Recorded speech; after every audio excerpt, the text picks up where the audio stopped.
So, let's get into this NBA, right? This is what we came for, right? All right, NBA. And this is why we gathered here today. Blockbuster trade goes down. Blockbuster. Let me see if I can find This is everything. not a Hollywood video trade. That's This is hilarious. not a red box trade. This is Blockbuster, bro. This is Blockbuster. This biggest is not the trade, movie gallery. Biggest trade. Well, biggest trade since what? I mean, well, I was thinking about but that wasn't a trade. That was just a signing. No, but I mean, they did trade. They did trade Harden to Kyrie, right? Nah, I mean, like when KD went to Golden State, he was just signing as a free agent. Yeah. But I mean, wasn't there a trade from Harden to the Rockets? Yeah, but that was that was a trade. Was that the Would Kyrie be going to Boston? Maybe that's it. Was he traded? Yes, he was traded. They got a lot of picks. Cleveland anymore. He didn't want to play for Cleveland anymore. So I thought he just signed somewhere else. No, because if you remember, what about AD? AD, did he get traded? To sign with Boston. Yeah, AD, right? AD. Oh yeah, okay. There we go. Yeah, because they got everybody up out of the Lakers. AD was a trade that we just kind of knew was going to happen. Yeah. A lot of tampering. That's a fact. That's a fact. But no, James Harden. Breaking news. Here we go. So the Nets got James Harden. The Rockets got Oladipo, Dante Exum, Kurix. I don't know how to say his first name. 3 Brooklyn first-round picks, a first-round pick that Brooklyn got from Milwaukee, and then 4 first-round swaps. Yeah, with Brooklyn. So it's 8 picks in all. 8 first-round picks. 8, but it's swaps, so they have to give up their. It's the swap. Right, it's a swap. So basically, whoever has the better, right, the earlier, the closest to number 1 as possible. Yeah. So that's what the pick swap is. Whoever has the better draft position, then they swap. You can stay. You can obviously stay at your pick, or you can move up. Right. And so obviously, the Nets are supposed to be good. So they're going to have late round draft picks, you would think. I don't know if they're going to be good in 2026. True. That's true. So the Pacers got Karis LeVert and a second rounder, and the Cavs got Jared Allen and Taurean Prince from the Nets. So Taurean Prince left. Say it again. Who has Taurean Prince? The Cavs. Yo, when they send you to the Cavs, they are sending you to purgatory, bro. I've watched them on League Pass. They have not been bad. They haven't. But it's just what's the young man who played for Bama who's their point guard? Colin. That boy has not met a shot that he does not like. I mean, every time I watched him, and the thing is, he's got the ball. He's coming down, it's pick and roll, and it's a jumper, or he's getting to the rim. He is not looking to pass. Yeah. But so I mean, what are your thoughts? What do you think? What do you think this deal does for the Nets? I love it, bro. I love it. I love chaos in the NBA. I love big trades. Whether NFL is definitely more exciting, but the NBA's free agency and trades is none like it. So I love it, one, because, bro, tomorrow's not promised. Forget about all those forget those kids that are in middle school right now that you're trading. You try to tell me that the 8th grader is more valuable than James Harden right now? No. So my thing is like, yo, this is your shot. Now, granted, don't get me wrong. The Nets, this is 2 times that they've done this, because I think that they unloaded the Brinks truck for Garnett and Paul Pierce when Darren Williams was the point guard. Yeah, they took them at 36 and 37 years old or whatnot. But now you have a 31-year-old James Harden. You have a 32-year-old who's shaped like a 37 or 38. Yeah, shaped like a 37, which doesn't matter though, right? He's shaped like that and still goes out there and gives you 25. Yeah. Kevin Durant, who's 32, 33, and then Kyrie Irving, who's what, 29, 28? And 29 going on 150. Got you. So you have those guys. He literally is Uncle Drew. Yeah. So you got those guys though who are in their prime, right? Who are in their prime, and you're saying, you know what, man?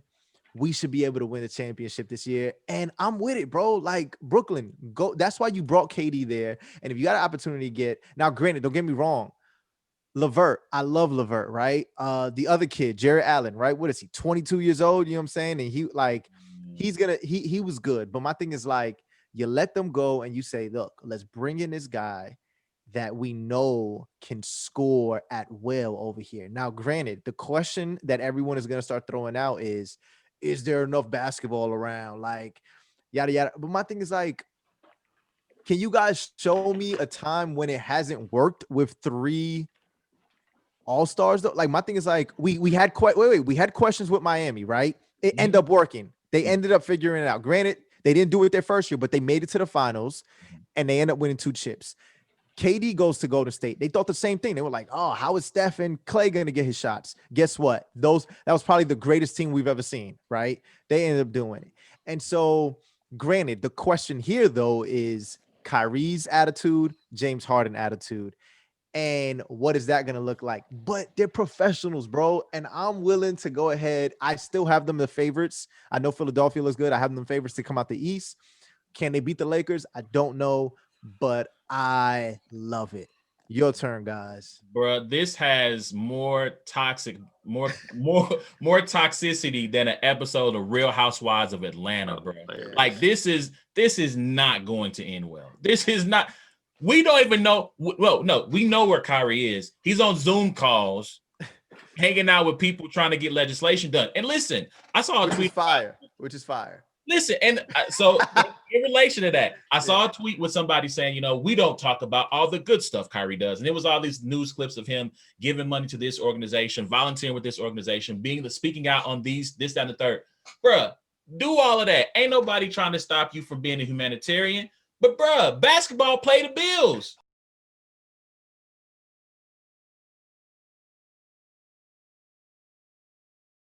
You have a job, yeah. No, so my boss, and I'm not my boss, one of my old vice presidents, I ran into him last week and he introduced me to the concept of FU money. And so I was like, FU money? He goes, yeah. He goes, FU money is when you have so much money that your job performance suffers because you're like, FU, I got money. I don't need this job. And I feel like that's what Kyrie's on right now. I got my shoes, I got the Uncle Drew line, and I got this guaranteed contract, like 4 years, $140-something million from the Nets. F y'all. I'll show up when I want to show up. Now, granted, he's living the American dream because who doesn't want to just show up to their job whenever they feel like it and have a hall pass to be like, hey, I ain't coming in today. Well, all right, well, when you think you coming in? I don't know. I'll see you when I see you. Yeah. You know what I'm saying? And yes, Jesse, that does go against being professional. But I do not. Harden is fat and out of shape. Like fat James Harden is a thing. Like next time I get to play basketball, that's Fat Thor. Myself Fat James Harden. Fat Thor, bro. But Thor was still able to hold the hammer, bro. That's all that matters. That's funny. Harden shaped like Boris Diaw. Man, he is. Bro, I just don't know how this is going to go. And if they hit a rough patch, my thing with trading for Harden now is you just saw where in Houston he was given the keys to the kingdom. Not only did he wreck the kingdom, then he said, well, I'm out. Like, I'm done. Like, can I just say this real quick? But A1, can you please tell me what's toxic about Harden? Because let me just say this though. Wait. Let me say this. Since Harden has been with Houston, he is the only player, right? I don't know when that trade. What was it? 2012? What was it? 2013, I believe. Okay, since 2013. He is the only NBA player in the league to make it to the playoffs every year. Now, granted, everyone's rebuttal will be like, all right, and then what? What did he do? But he's had opportunities. He's the only team to really give that Kevin Durant, Stephen Curry team trouble. He took them 7 games and 6 games. Now, James Harden, the toxic stuff that I see is like, he was just like, I've done all I can in Houston. They didn't make the moves. Maybe he didn't agree with the office movements that they were making or whatnot. He's like, I just want out of here and I just want a new spot. I think him going to Brooklyn is going to like motivate him a little bit. Cause now Kyrie does have questions off the court, right? Like, it's like, bro, what's your problem? Why are you at the club right now? But James Harden, I think it's like, hey, you know what? I just want to play somewhere new. Wait, hold on, James. Wait, he has that same problem. I'm like, wait. He has that same. No, that's the Spider-Man meme. That's the Spider-Man meme. No. But wait, he has that problem. Did I see you at the club last night? No. But James Harden has that problem this year for not wanting to be on Houston though. Like he's Man, already said, James Harden, his jersey's up in a few strip clubs from before this year. Oh my God. His jersey is retired. Listen.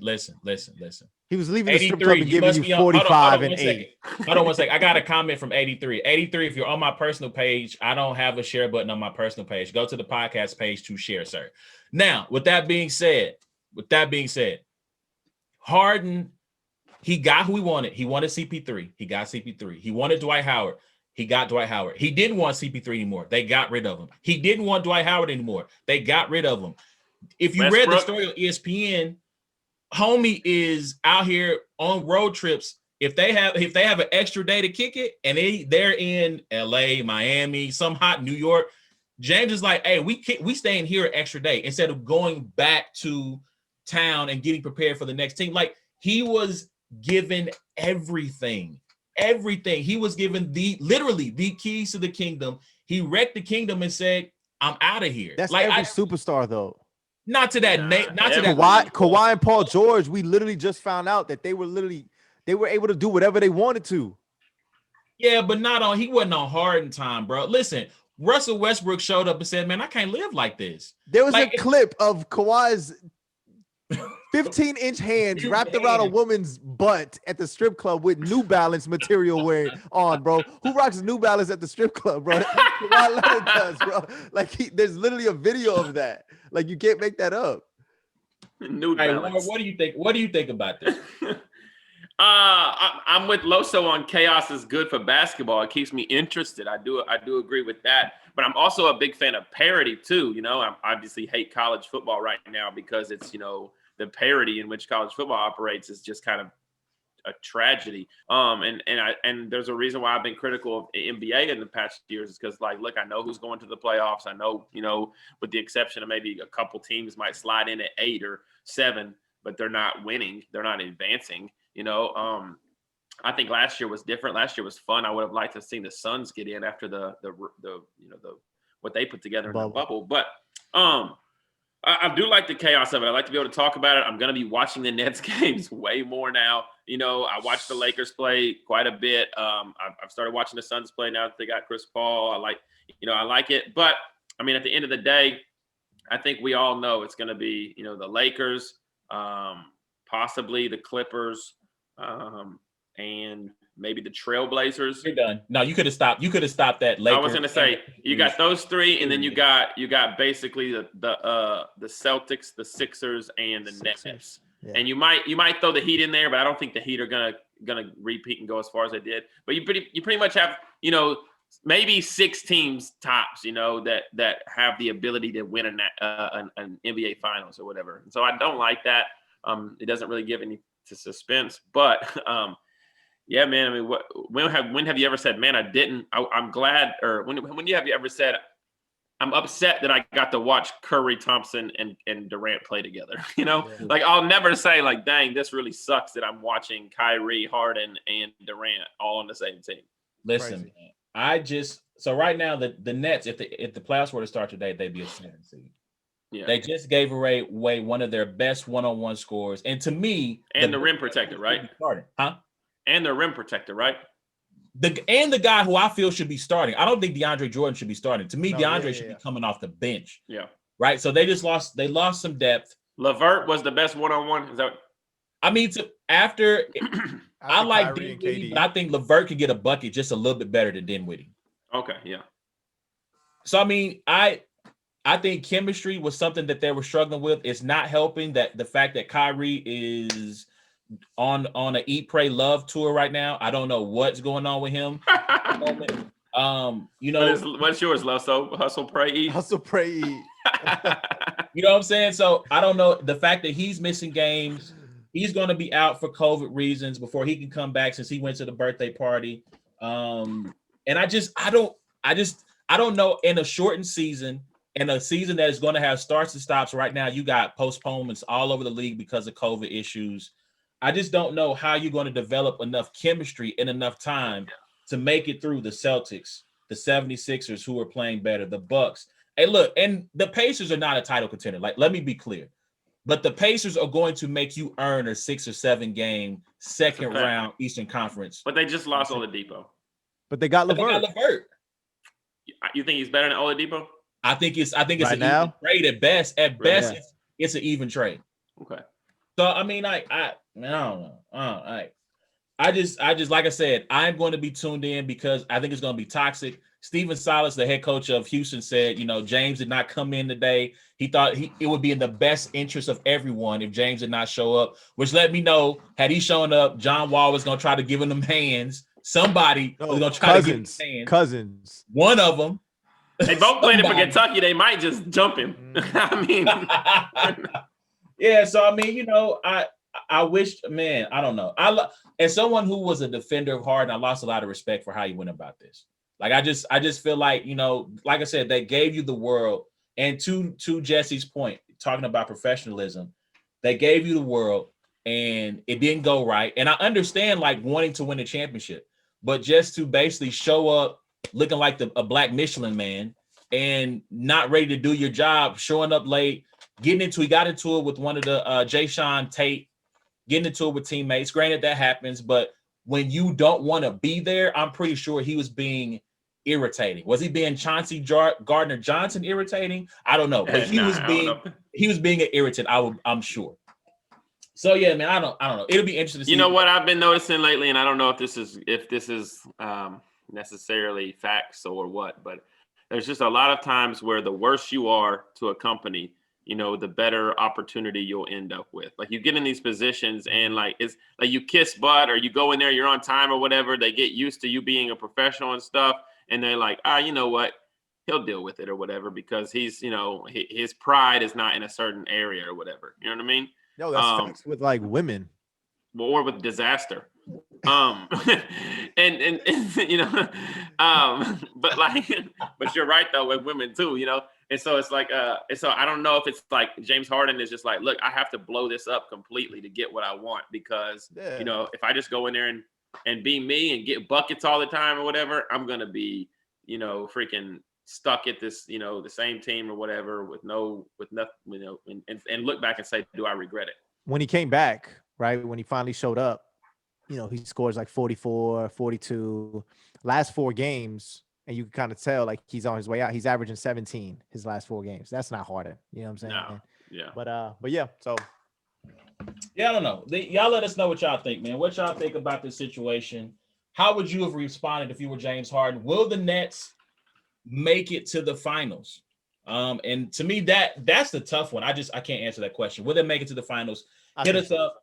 Go to Instagram, YouTube, Facebook, Twitter, search at Brains and Bars. Let us know what you think. So you think they're going to the finals? I do. If everybody stays healthy. Yeah. All right. Ward, what do you think? They go to the finals? I don't got them going to the finals. No, I think the Sixers or the Celtics will end up in the finals. Man, I think it's hard as heck to do that. And I think what the Warriors did that first year when Durant got there is an anomaly. Yeah. Normally it takes a year of adjustment to make it so. But they were the returning champs. No, they weren't. That was Cleveland. The year that they got Durant was the year that they lost. That's a 7-3-9 team that lost to Cleveland in the final. The team that should have lost to Oklahoma City. Oh, well, okay. They won the championship the year before, and they were in the finals that next year. So I'm not so like you added one of the best players in the world, and it's going to take a while to get back to – they were going to be in the playoffs in a very high seed regardless. You know what I mean? Mm-hmm.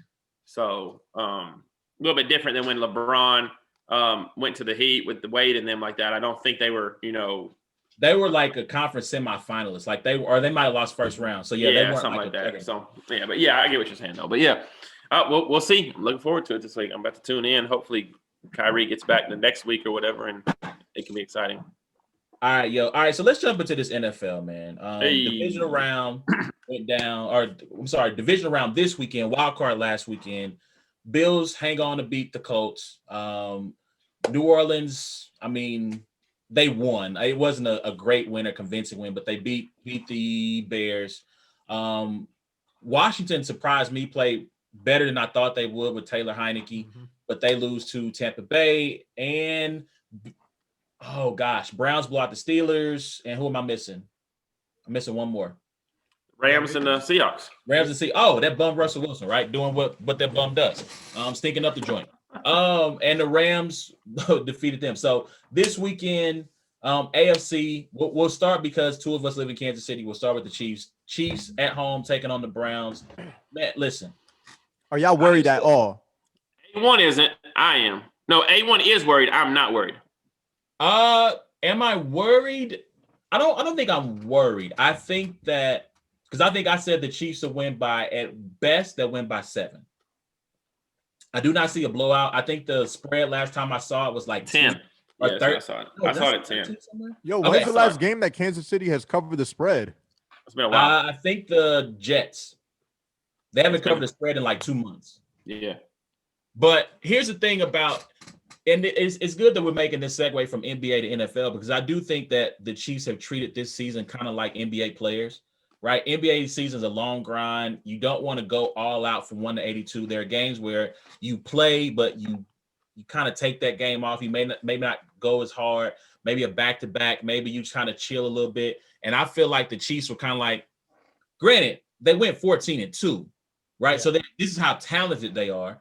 But I feel like they're like, okay, how many points we need to beat the Panthers? We need 33 and defense. I just need y'all can let them get a little bit down the field, but stop them so that when they have to kick a 67-yard game-winning field goal to win, right? Like I feel like the best analogy I've given for the Chiefs is they're like that friend that is I like to call unreliably reliable. So if you like, yo, I need you to come through, I need like $100 in like the next hour. Yeah. Like that, I got you. 30 minutes passes, you have not heard from him, and you're like, yo, like you got me right, like you coming through. Yeah, I got you.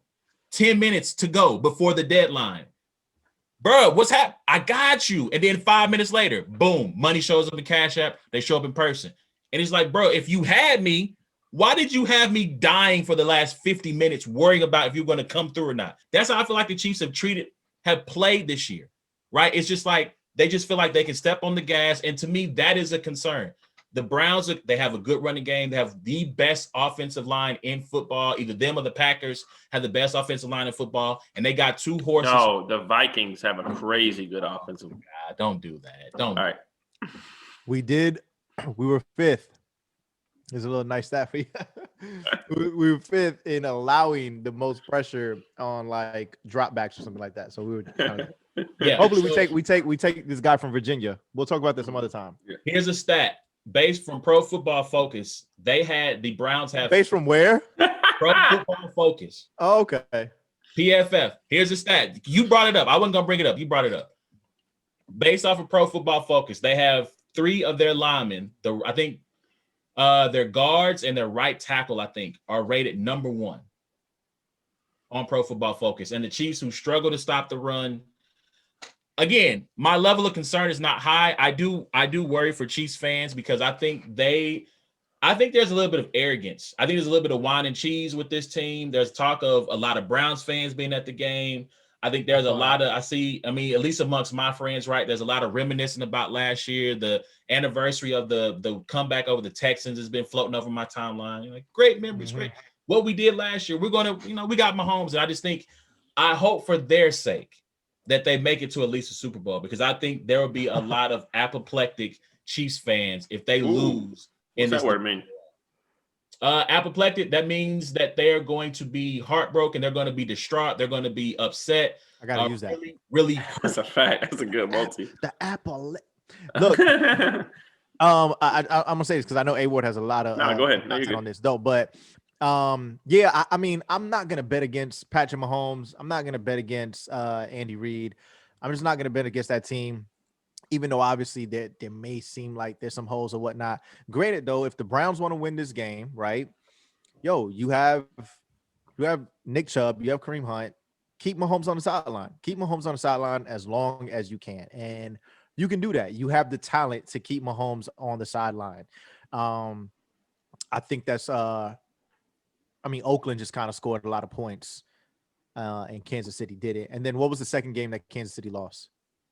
Last game of the season where they sat out the starters. Oh, okay. So they lost one game. But anyway, yo, if you're the Browns, run the ball, keep Mahomes on the sideline, and see if you can win a game like that. You know what I'm saying? You're not going to win a shootout with these guys, but Denzel Ward for Cleveland. I mean, I don't know if he's chasing around Tyreek Hill, but he has been a really, really good corner for the Browns. So we'll see what that looks like. But obviously, I'm confident that the Chiefs will somehow win the game. All right, so check this out, man. I just see this game playing out a lot like Monday night's game. I just think the Chiefs are going to come out. They're going to score a lot of points in the first half, and the Browns are just going to be out of it, and then the second half is just going to kind of be, we're just watching to see what players break records and get crazy numbers. I do believe the Browns could control time of possession and run the ball, but I don't see the Browns like the team of like the Tennessee Titans where they get a lead and they wear you down. You know what I mean? I don't see the Browns. I don't even see the confidence in an offensive coordinator to call plays for the Browns like that to try to wear them. I could see them getting up, like up and still passing the ball or whatever. You know what I mean? They're just not that kind of team, in my opinion.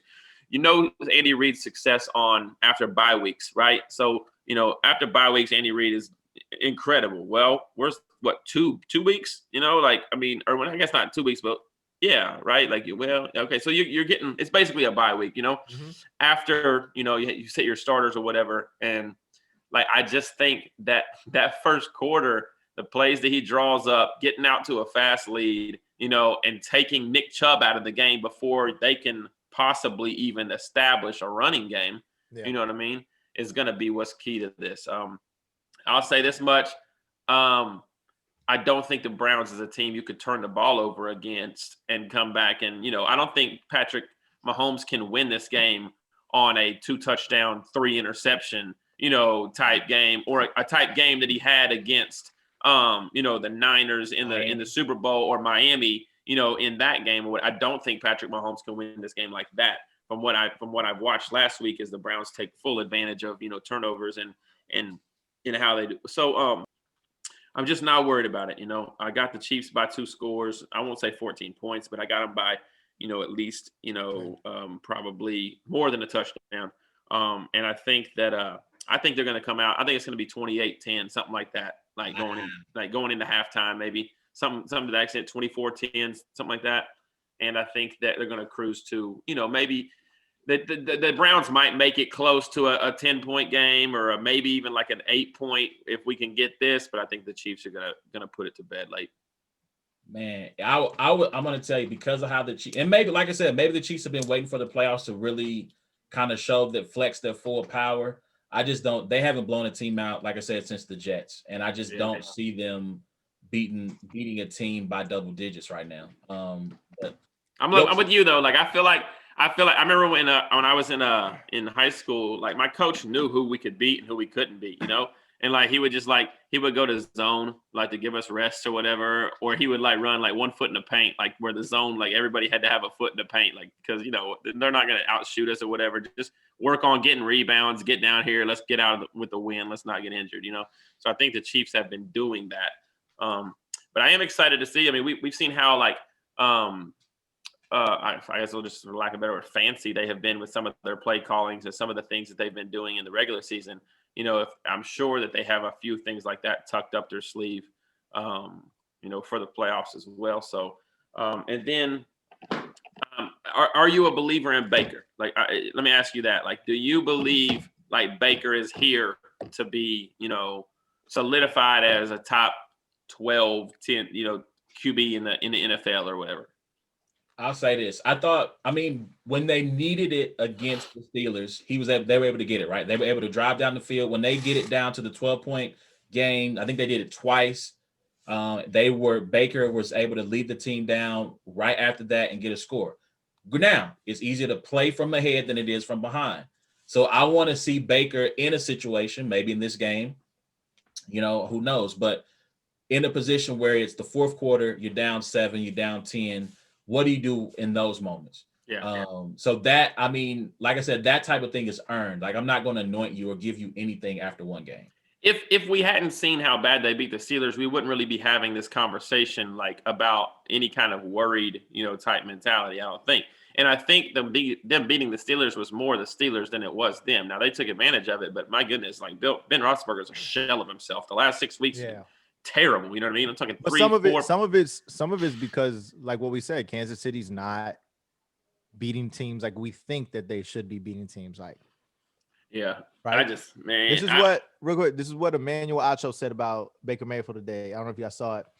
He said Lamar Jackson is more electric, Josh Allen is more intimidating, but Baker Mayfield is galvanizing his team just as impressively. It's time for the world to give Baker Mayfield his respect. I give his props on winning his first playoff game. Like, again, that type of respect to me is not earned over one game. You've got to earn it over the course of a playoff. Did he win some big games to keep them in the playoff hunt this year? Would you say? I mean, they backed into the playoffs. I mean, look, they were what? They barely beat a team in the Steelers that rested their starters. Yeah. You know, so they won their way in. I give them their credit. I mean, I think Baker played better down the stretch. So I have to give him his props for that part, right? When they needed it in the regular season, he delivered for the most part. Now we get the chance. It's defending champs on the road, and a game that a lot of people don't think you can win outside of Cleveland. Yeah. So they're back in the underdog role. Baker Mayfield threw for 3,600 passing yards this year. That's a little over 200 a game. Kirk Cousins, over 4,200 yards this year. I'm just saying we can move on. Hey, Steeler fans. It's the difference in 50 yards a game. Steeler fans. In a run. Go ahead. Steeler fans, look at me. Talk to me one. Y'all were in the mentions. He's an MVP candidate. Whoever the Chiefs played. We tried to tell you. We tried to listen to me now. Believe me later on. I don't want to be the bearer of bad news. They were 11-0. And they were trash. They were not that good of a team. And I was saying that when they were 8-0, and I kept that same energy. There was a point in time where the Chiefs were 9-0 about what? 6 years ago, 5-6 years ago, they were not good. And I don't know if I said that in the group or if I said it on Twitter, but I at some point I said the Steelers are the worst undefeated team since that Chiefs team. The chat. I tried to tell you. I tried to warn you. All right, next AFC matchup, Baltimore versus Buffalo. Buffalo should have lost that game. And I have a theory about you know what? I want to save it because we don't have time. I got a theory on Madden game coordinators, and I'm going to unveil the next time we have a podcast. But Frank Reich could have used a Madden game coordinator to help him out during that game. They should have won the game. Phillip Rivers is old. Phillip Rivers does what Phillip Rivers does, which is let you down in playoff games. They lost. I got Baltimore winning this game because I think Baltimore is the better team. I think Baltimore is a better team. The plays that Phillip Rivers could not make, Lamar Jackson will make, and they will be playing in the AFC Championship game at Arrowhead Stadium. That's my pick. Who y'all got? And Lamar Jackson is rough, bro. It's like, I mean, he's only won an MVP. He's only, he keeps his team, despite the lack of talent on offense that he has. I mean, he's throwing a Hollywood Brown and a tight end. And so no running backs, right? He outrushes Derrick Henry this past weekend, and he throws for more passing yards than Tannehill. And so against the Bills, I don't know, man. I'm kind of Josh Allen believer. I like Josh Allen a lot. He's exciting. Stefan Diggs is top 5 wide receiver in my opinion. And I didn't think that when he was in Minnesota. I thought he was really, really good. But this year he just showed like, yo, I'm that guy. I am that guy. And you put me across any corner and I'm going to go ahead and get 100 yards and a touchdown. And so we'll see. I mean, if I have to pick, I mean, man, I think this game is going to be really, really good. I think this game's going to be really good. I'm going to lean towards Buffalo to win this game, man. Right, well, yeah, I got Buffalo winning it. I also think this is going to be I won't say like a blowout or anything like that, but neither one of them have a great running game. Believe it or not, both quarterbacks can run very well. Even though Josh Allen is not electric, he does have, I think, 25 rushing touchdowns since the beginning of last year, which is incredible from a quarterback standpoint. I think the factor is going to be the wide receiving core. I think what you're going to see is Stefan Diggs, and then do not sleep on this guy who has been incredible all year. Cole Beasley has been a monster this year with some of the numbers he's put up. So I think what you're going to see is the receiving core is going to pick up their quarterback in Buffalo, and I got Buffalo winning it by a touchdown. And I do know that over the last 6 weeks, I think Lamar Jackson has the highest QBR, has rushed more yards than anybody, and has been very good. I do also know that I think he's played the Steelers. I don't know what kind of like legitimate strength of schedule he's had over that last 6 weeks, but I don't know. I'm still kind of like on the fence about Lamar Jackson's ability to throw the ball and win you games with his arms. So X factor, I did do this in the Chiefs game, but the X factor in the Chiefs game, Myles Garrett versus Mike Remmers. Mike Remmers can be kind of yikes at left tackle, and Myles Garrett's one of the best pass rushers in the game. This game, like you already mentioned, Stefan Diggs versus Marlon Humphrey and Marcus Peters. They got two good corners on either side of the field. So wherever they go, he's going to be matched up against somebody who is a good cover man. And the other X factor in this game, man, I could fully see like a game-winning drive where Stefan Diggs catches the ball, gets tackled by Marcus Peters, and then Marcus Peters grabs his shoe and throws it 30 yards down the field.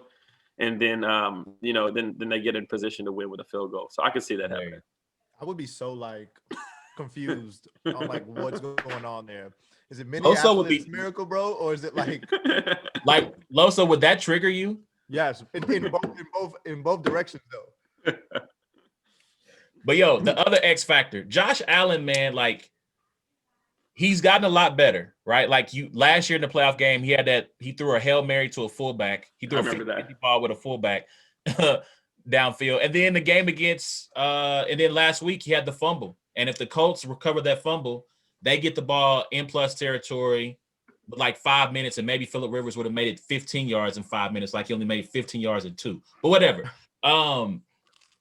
Josh Allen making kind of these back-breaking plays. He escaped last week with it. He's prone to it. And I think even the touchdown he threw to the tight end, where like he's like almost on the ground. He's almost vertical or horizontal, I should say. There's a horizontal. Yeah, almost horizontal to the ground. He throws a touchdown pass to the tight end. Like he takes some risks that still he should not be taking. So NFC, let's jump into NFC. Let's go Packers versus Rams. So I almost have a bet with Reese in 83. They think that Devontae Adams is unstoppable. Reese said that he expects Devontae Adams to put up 7 catches, 115 yards, 2 touchdowns, with Jalen Ramsey probably shadowing him for the majority. I said, bro, are you crazy? It's not going to happen. I don't think Aaron Rodgers is going to throw him the ball that much for it to happen. He will. I mean, yeah. I mean, I don't want to say he forces it, but he does. He forces Devontae, bro. So I just Jalen Ramsey. I mean, we all saw the stats, right? Of the him versus DK Metcalf. He shut him out. DK had a game with no catches with Jalen Ramsey on him versus DeAndre Hopkins versus Diggs. Versus Allen Robinson. Like he is taking number 1 wide receivers and making them disappear. But with the exception of Russell Wilson, who's throwing those guys the ball? Kyler's not. I mean, Kyler's not a bad QB. He's not Aaron Rodgers. Mitchell Trubisky and Foles are not Aaron Rodgers. Yeah, Josh now Allen, Allen, Stefan Diggs, Terry McLaurin. Yeah, okay. Stefan Diggs. Yeah, listen, Josh Allen improved. Like I may not be the biggest Josh Allen fan in the world, but he improved greatly. And I mean, he held Stefan Diggs, who has gotten open on everybody, 1 catch for 4 yards and a touchdown. And that's the only thing though, A-Wood, is like I understand like who's throwing to him, but all those guys eat. They all eat. And so it's just like when Ramsey's there, it's just a different. I mean, I got Adams with like 6 catches, 80 yards, and a touchdown. Which isn't shutting down. If Adams does that, that's not shutting down. That's a good game. Shutting down, you have to keep him like what, under 50 yards? Yeah, basically. I think Adams is going to get about 50 to 60. I don't see him having no 100. Not with now. I told them, I said, don't come back to me if he goes for like 100 yards and like 80 of them was on like zone coverage or against somebody else. Don't come to me talking about, look what he did. I want to know what he does man-to-man coverage on a route from the start of the play to the whistle. That being said, I'm going with the Packers. Packers are at home. Like you said, it's Aaron Rodgers, who's likely the MVP. And I don't know if Jared Goff and his injured thumb is going, although Jared Goff plays better away from home than he does at home, which is kind of weird. But I got the Packers. Who y'all got? Yeah, I got the Packers clear. I got them by 10 or more. I mean, they literally just benched Jared Goff. I don't know if it was an injury but I mean, he came in, he was like 9 for 19. I don't think he had like a great game last week. Yeah, he was coming back from the thumb surgery. Yeah. The Packers are too good. The Packers are too good right now. I got the Packers winning. I would say 28-17. Who you got, Loso? Real quick, how would you guys, in a sentence, I guess, how did the Rams beat the Seahawks? Russell Wilson, mediocre. I didn't watch it. Russell Wilson, mediocre. So Russell Wilson, like if he was even anything what he was in the first half of the season, they would have won. They would have blew him out. They would have blew him out. Like this is the thing. So this is another argument I've had. Like I've had people try to tell me that Russell Wilson. Now hold on, Russell Wilson was mediocre or Jalen Ramsey was great? Jalen Ramsey was great, but Russell Wilson was mediocre too. Okay. Right? Because he still has Tyler Lockett. Mm-hmm. You know, so I'll say this. I think the thing. So I have this argument with people who say that Russell Wilson is elite and he belongs in the same category and tier as Rodgers and Mahomes. And my thing is that with Wilson, it's not consistent. He's not consistent enough. Like he will have a stretch of 5 or 6 games to start the season like he had, but then it's almost like clockwork. He'll tail off and he won't play as well. So, which is weird because in the beginning of the season, he throws for 14 touchdowns, right? In like the first 5 or 6 games. And the conversation is like, yo, how has Russell Wilson never received an MVP vote ever? Right. And then he showed you. He showed you exactly how he does it. Because now it's going to be another year that he doesn't receive one MVP vote. But somebody's probably going to give him a pity vote. I don't know. We'll see. I mean, I don't know how. Derrick Henry, Patrick Mahomes, Aaron Rodgers, but yeah, Alvin Kamara. Derrick Henry will probably get a first place vote. Yeah. So I got the pack. All right, last game on the docket. Divisional matchup in the divisional round, Bucks versus Saints. I'm gonna go with. It's hard to beat a team 3 times in a row. Look, you're trying to tell me Tom Brady's gonna lose to a team 3 times in one season? Yes, they are going to lose to a team 3 times in one season. Yep. Let me tell you something. Because I watched them play against the Redskins, and the Saints defense is just as good, if not better, in my opinion, than the Redskins defense. So I'm gonna say this, man. Are the Saints really that? Are they? I mean, Kirk Cousins put up 33, really bro. But look, their defense is really good, and they have 3 playmakers on the offense. They don't have Heineke, over here. If Heineke's a little bit better, the Bucks might lose that game. This is true. Hey, so look, I'm gonna say this, man. I am rooting. I understand that the last time the Bucks played the Saints, it was a massacre. It's not gonna be ugly. It's not gonna be an ugly game. Dale Mabry, which is where Raymond James Stadium is at. I understand that, bro. But I just don't. You bring Tampa Bay here. The Raymond James Stadium is getting hooked up as we speak, bro. The turf is being put down. I don't know what they're putting on there, but it's getting hooked up for the Super Bowl. The energy in Tampa is at its peak right now, bro. And so I just don't think that Tom is going to lose to the Saints 3 times. This is Drew Brees versus Tom Brady. Tom Brady is going to put another passport stamp, bro, on, and he's going to show the world that he is who he is. They have better weapons on the offensive side as far as wide receiver core, right? And then Ronald Jones, I don't know if he's playing or whatnot. Is he in the doghouse again? Because I feel like he just lives in Bruce Arians' doghouse. Right, I don't know, but so you got that situation. And granted, don't get me wrong, man, the Saints, They just look good. But hey, I mean, That's why they play the game. how great did they look versus Chicago? I feel like that was one of those games though, where it's just like, yeah, we know we got this. Like I think if Chicago posed a greater threat, I think they would have played better. I think, man, look, I'm gonna go on record, bro, and it doesn't matter. It doesn't mean anything unless I'm putting up money. But I think Tom Brady is going to pull out the victory this weekend.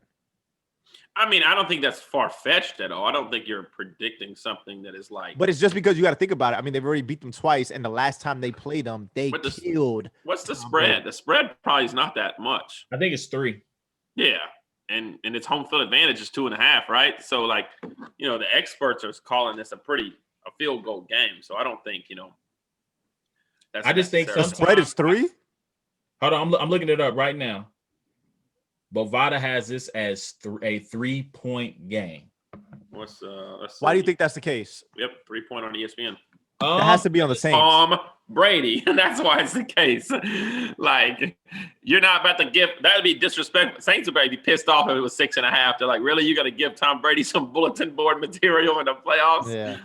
Yeah, I think the Bucks played well down the stretch. After they got blown out by Tampa Bay, they played well down the stretch. And I think part of the reason of it's hard to beat a team 3 times in a row because you basically know each other's plays. It's just about who can execute it better at this point. You're not really throwing anything new out there. But I don't think that, one, Ronald Jones is their best running back. He did not practice today. He's still sidelined. The Saints have the best run defense, one of the best run defenses in the league. And as much as I am not a huge fan of Drew Brees late in the season, he missed 3 or 4 games. He's fresh and he's playing in the dome at least for another week. I just don't know if Tampa. How did that work out for him last year when Kirk Cousins came to town? Huh? How did that work out? Loso, we're in 2021 now. Alvin Kamara is supplanting. I don't know what the word is. He's becoming a superstar before our eyes over the last 4 weeks, I think. With the 6 touchdown game. I mean, we always knew he was good. Pro Bowl. We always knew he was good. We knew he's a Pro Bowl back. I read an article today about his relationship with Sean Payton and how he's literally one of the smartest running backs he's ever seen. He compares him to Marshall Faulk as far as intellect, too, in regards to just improvising, pass protection, like the whole team. And I think what you're seeing is I think that you will see Alvin Kamara really make his footprint on this game this weekend, especially with Drew Brees still being Drew Brees, kind of, throwing short passes and injured and stuff like that. I think you'll see a heavy dosage of him. So, hey, this week, mark my words, this is an Antonio Brown game. This will be an Antonio Brown game. The Saints will put their worst corner on Antonio Brown. And I think every week you've been seeing like, yo, Tom Brady is finding them. He's getting a little more comfortable. This game is going to be an Antonio Brown game. I think the offense has been playing lights out. Anyway, I mean, granted, they lit up Detroit. They lit up Detroit. I mean, well, Washington, but I mean, they still ended up, putting up touchdowns and Brady still did good. Well, what did he do? Over 300 yards, 3 touchdowns, yada, yada, yada. But I just think this week, bro, and I don't trust Drew Brees, bro. I don't trust Drew Brees. And is he even 100%? I mean, can you be? Ribs, are you ever really 100% with ribs? So look, man. Are you ever really 100% at 42? Hey, playoff Brady's going to show you what 100% looks like, bro. Yeah, and playoff defense is going to show him what Father Time looks like. Hey, but look, at the end of the day, bro, I love this, man. I hope this goes well because how dope would it be for Brady to go to Tampa and then be the first team ever to play in the Super Bowl? So let's see it. Obviously, he has to win again, but. Yeah, so with that being said, X factor for Packers and Rams is going to be the running game for the Rams. If they can run the ball, they can protect Jared Goff. X factor in this Saints Bucks game is going to be like you said, that wide receiver core for the Bucks versus the secondary of the Saints, and who will Chauncey Gardner-Johnson piss off in this game and get a punch at? Antonio Brown. Antonio Brown. He's a walking fire, like walking time bomb. So with that being said, Super Bowl picks. I got Chiefs and Saints. Who y'all got? Chiefs and Bucks. Yeah, I got Chiefs Packers. Okay. All right. So we'll see. And if Tom Brady somehow beats Brees and then beats Aaron Rodgers and goes to the Super Bowl, I don't care what he does in the Super Bowl. At that age, like, to do that is, yeah. Bro, he threw 45 touchdowns at the age of 42. Come on, bro. He's the GOAT. Like I have no qualms about that. He's the GOAT. All right, so that's our time, man. We appreciate for the folks who kicked it with us on YouTube. Thank you very much. Please remember, you can check out every episode of It's a Black and White Thing by going to the podcast app of your choice. YouTube, search Brains and Bars. Social media, search at Brains and Bars. Let us know who y'all got for the Super Bowl. Let us know what y'all think about the Nets. We'll get into college football. We'll get into some other topics next time we link up. Until next time, it's been a Black and White Thing. Latino.